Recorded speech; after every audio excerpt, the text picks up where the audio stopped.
Before this hearing even begins, something about this case already feels tense. What looks like a simple eviction dispute quickly reveals a deeper story about illness, financial pressure, and a landlord who says they've run out of patience. On one side of the courtroom is a property manager representing a large apartment complex with nearly 300 beds available on the property. Their argument is simple. The tenant has fallen behind on rent, and despite several promises to pay, the balance has never been brought back to zero. On the other side is Miss Reynolds, a tenant who says the situation wasn't that simple. According to her, illness disrupted her income, unexpected fees appeared on her account, and she claims she tried to communicate with management to fix the situation before things escalated to court. Now here's where eviction cases often become complicated. Courts typically don't focus on personal hardship alone. Instead, judges look at one core legal question: was the rent paid according to the lease agreement? But sometimes there are additional factors. Disputed fees, incorrect charges, or misunderstandings about the lease that can change the outcome. So the big question hanging over this courtroom today is this: was this eviction unavoidable, or could it have been prevented if communication and accounting had been clearer? Let's watch closely as the judge begins questioning both sides, because the details that follow will determine whether Miss Reynolds gets more time, or whether she will soon be forced to leave her home. Are you receiving any assistance from Waco Housing Authority where they pay so much of your rent for this property? No. So we have a lease agreement with Miss Reynolds from August through July from August of 2025 through July of this year. She didn't actually move in until September, it looks like, at which she made her full payments and was able to have a zero balance. She paid for, August and September's rent and was able to move in. Since then, she has not had a zero balance. That was the last time she had a $0 balance. She's made small payments of $460, $630, $900, but it's never brought her balance down. So right now she owes $1,250, and that's just in rent. Her monthly rent is supposed to be $625 a month. We have called her and she's promised to pay several times. It's just never enough to get caught up. Right here, the landlord's argument becomes crystal clear. From a legal standpoint, they are establishing a pattern, not just one mispayment, but months of partial payments that never brought the account back to zero. In eviction court, this kind of payment history is extremely important. Even though Miss Reynolds did make several payments, $460 and $630, even $900, the landlord argues that those payments never fully caught up with the monthly rent obligation of $625 per month. And in many eviction cases, partial payments actually create a tricky situation for tenants. Because while the payments show effort, the court usually asks a very strict question: was the rent fully paid according to the lease? If the answer is no, landlords are often legally allowed to proceed with eviction after serving a proper notice, which in this case appears to be the 3-day notice taped to the tenant's door. But we haven't heard Miss Reynolds' side of the story yet, and sometimes the tenant's explanation can change how the judge interprets the situation. So now the courtroom shifts focus, and this is the moment where Miss Reynolds gets the chance to explain what really happened behind those missed payments. And there's no real guarantee that she's going to get caught up. So when she had said she was going to pay in full several different times, and then we never got payment in full, so we gave her the 3-day notice. We placed it inside, taped it inside her bedroom door. And I have not spoken to her since that happened. We signed the lease in August. Yes. Correct? Yes. All right. Anything else before I move on to the defendant? Nope, that's it. Ms. Reynolds, you've heard the case against you. Here's your opportunity to defend yourself, ma'am. Go ahead. Okay. So yes, I did move in late because I was supposed to be getting a 1-bedroom and 1 bath, but I ended up being put in a 5-bedroom and 5 bath. So I wasn't like expecting to be in a big unit like that. So that's why I moved in late. Okay, I got sick, so that's why the income started getting short, and then my rent started, like I started carrying late fees because I wasn't able to pay on time because of the illness I was going through. But I have been trying to reach out and to them, like call and sending emails to try to work something out because, like, even when it was incorrect charges, I was freaking out about that because they brought me down too. So I was trying to get assistance, but I was waiting to hear back from people to get assistance, but they didn't have no like money to help, or it's just like I wasn't qualified to get assistance. Now the story begins to take a more complicated turn. Miss Reynolds isn't denying that she fell behind on rent. Instead, she's explaining why it happened. According to her, illness disrupted her income and created a financial spiral that made it difficult to catch up. Situations like this are actually very common in eviction courts across the country. A medical issue or sudden income loss can quickly create a domino effect. Late payments lead to fees. Fees increase the balance, and before long, the debt becomes almost impossible to recover from.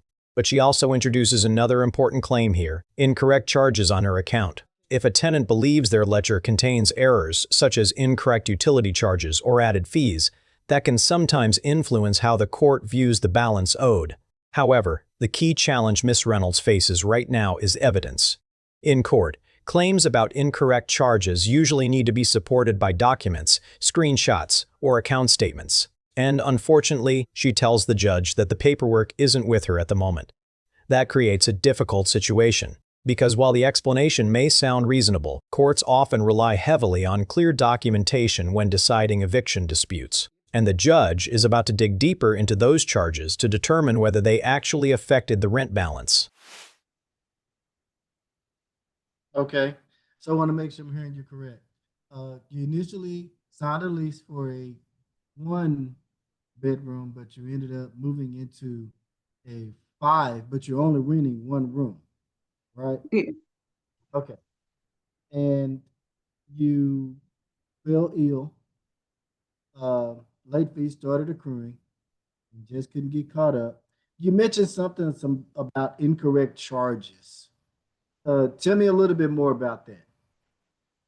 Um, I guess I don't know really what happened. I know I was, what I had paid and what I owed.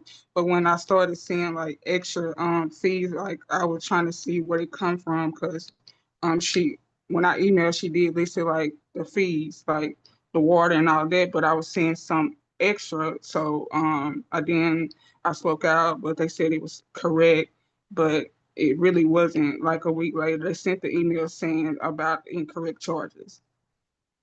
So they resolved the charges, meaning they added them, but then they Yeah, I'm sorry. so they said they added them, but did they take the charges off after they found the correction? I think something like that, a reimbursement. Okay, so the question is, did they resolve the issue that you had with the charges?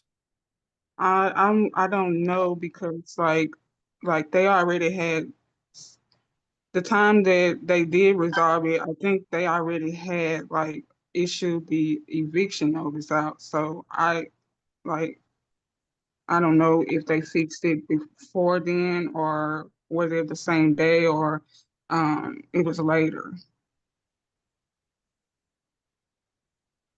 Can you tell me which charges you're talking about? You if it, Uh, I looked up my phone. I had screenshotted it you also because I have the paper with me. should have received a ledger whenever you were served by the constable. Did you receive that copy of the ledger? Yes, but I don't have the paperwork on me at the moment because I'm not there at the apartment. Yeah. Are you still staying there? Are you still staying at the unit? Yes, I'm still, Okay. yeah, I'm still staying there, but I'm not there at the moment. Okay, so it was just supposed to be like three, I guess, like the water, electric. Well, not even the electricity. I think they were supposed to be separate, but it was supposed to, like, she told me the reimbursement or the fees that was showing was just supposed to be for, I guess, water, electric, and sewer. So in December, I end up saying like, let's see, because 109, the 20, 2154, 2093, 2194, and then 1413. So those, like when it was showing like utility reimbursement, um, it's just like where right now with the screenshot I have shown, it was like six of like the fees. So I didn't know really, what that was for. So I did ask about it. How long have you been staying over there? Since August, right? I moved in late, but yeah, I signed up for August, at least for August. And the reason why you moved in, was it your fault that you moved in late? Or was it because the apartment wasn't ready? Well, kind of my fault because I was still deciding if I wanted to do that. Like, after I already had originally signed for one bedroom, but it was something about a water or something. She said it wasn't going to be ready because of water or something was in the unit. I guess it was, I don't know, like damaged or something. So I really didn't. That's why I really wasn't going to go for it. Like did ask, can I like wait or see if one would come available for me? Because like I just didn't want to be in like a big apartment like that. How many, Miss Sansoni, how many units are at this? Uh, There's 292 beds. This moment is where the judge begins shifting from listening to analyzing the legality of the lease itself. Interestingly, the judge notices something that many people watching eviction hearings might miss. The late fee structure in the lease may not fully comply with property code regulations. In some states, landlords cannot charge late fees that exceed a certain percentage of the monthly rent, often around 10%. If those limits are exceeded, courts sometimes require landlords to adjust or reduce those charges. And that's exactly what the judge appears to be pointing out here. However, this is where eviction law becomes very nuanced. Even if certain fees are excessive or questionable, the court still focuses primarily on whether the base rent itself was paid. So the judge seems to be drawing a line between two issues. One, whether the lease terms need adjustment moving forward, and two, whether the tenant still failed to pay the rent required under the lease. And unfortunately for Miss Reynolds, those two issues are about to lead to a very difficult conclusion. okay, so I've heard, the case. In regards to the utilities, I do see that there were some utilities added, and there were some um, concessions or things like that that were um, awarded or granted to you in regards to some of these utilities. I saw, well, reimbursements, what I'm talking about. There were some charges and there were some reimbursements. I don't believe that these utility fees uh, were the main reason why you couldn't pay your uh, and the reason why you're here today. There are some fees that are excessive, uh, according to your lease. And you, Miss Sansoni, it's a TAA lease. Mm-hmm. Uh, however, the lease is just a blank lease, and you all can put certain things in there, such as the rent, late fees, and things like that. Mm-hmm. Right. Well, one thing you may want to look at moving forward is making sure that you're in compliance with the law for its legal. That's the only thing that's excessive with your lease. That's the only thing that's excessive with your lease. And I'll show you what I'm talking about. Because it exceeds 150, It exceeds 10%. 10% of the rent.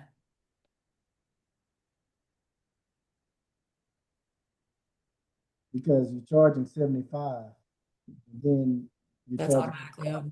the 15, which in our reality, it's $225 late fees that tenants could pay within one rental period for this particular year. I hear you. And so that's something that you'd have to give with give with your people. So hey, I was just reminded that our late fees are not in compliance with the property code. We need to make some adjustments. Will do. I'm not going to go through and add up with you. All right. Were you delinquent in rent? Yes. Did you do it on purpose? I don't think you did. Things happen like you said. You fell ill, wasn't able to pay, wasn't able to get caught up.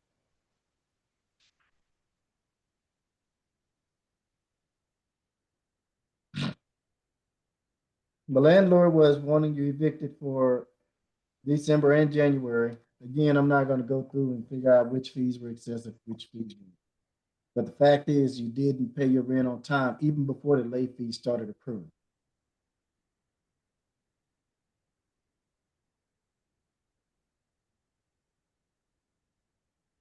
It's going to be a judgment against you. This is the decisive moment of the hearing. After listening to both sides, the judge acknowledges something important. He doesn't believe Miss Reynolds intentionally tried to avoid paying rent. He even recognizes that illness and life circumstances can disrupt a person's ability to keep up financially, but eviction court operates on a strict legal standard. The judge ultimately concludes that the rent was still not paid on time, even before the disputed late fees were added. And that means the legal requirement of the lease agreement was not met. So instead of recalculating every individual fee or utility charge, the judge simplifies the ruling. He enters a judgment based primarily on 1 month of unpaid rent, $6 to $25, plus court costs. This is a common approach judges sometimes take when the numbers become complicated. Rather than spending hours auditing the ledger, they issue a streamlined ruling based on the clearest unpaid obligation. But the case isn't completely over yet, because the judge now explains the next legal step available to Miss Reynolds, the right to appeal the decision. And that process comes with its own strict deadlines. Again, I'm not going to go through and figure out, do the numbers. I'm just going to say for the month of January, $625. Do it like that, plus the court costs that they have to pay to get you. So what that means is that if you feel like you shouldn't be evicted and you want your case heard by another judge, you have the right to appeal. All right. Appealing means you disagree with my decision. In order for you to do that, you would have to post an appeals bond. In all of my cases, when it comes to back rent, I set the appeal bond double the rent. Your appeal bond is $1,250. There's a deadline for you to appeal my case. You have 6 days from today's date, counting weekends, to appeal. If you do not appeal and you are still staying there after that 6th day, then Ms. Sansoni, on behalf of the Green at Waco, can take the next legal actions against you. If it gets to that point, then the constable will serve you with a 24-hour notice to move out. It could be that next day. It could be that following day afterwards. Whenever they execute it. When I say execute it, that means that whenever they come back over there, after they're giving you notice, it could be in the mornings, could be in the afternoons. It won't be after 3 o'clock, I can tell you that. So it's either going to be in the mornings, early mornings, or it's going to be in the afternoons. They're going to knock on your door and they're going to make you come out, and then they're going to take all of your belongings and put them outside of the apartment complete. And then they'll change the locks. So again, you have 6 days to appeal. If you do not appeal, and if you are still staying there after that appeals date has expired, that's where you'll be served with another notice. Do you understand, Ms. Reynolds? Yes, I do. Good luck to you, ma'am. So in the end, this case becomes a powerful example of how eviction court balances human circumstances with strict legal contracts. Ms. Reynolds explained that illness and financial hardship made it difficult to keep up with rent, and the judge even acknowledged that her situation didn't appear intentional. At the same time, the lease agreement still required the rent to be paid on time, and the court determined that obligation ultimately wasn't met. The final ruling means Ms. Reynolds now has 6 days to appeal the decision by posting an appeal bond of $1,250, double the monthly rent.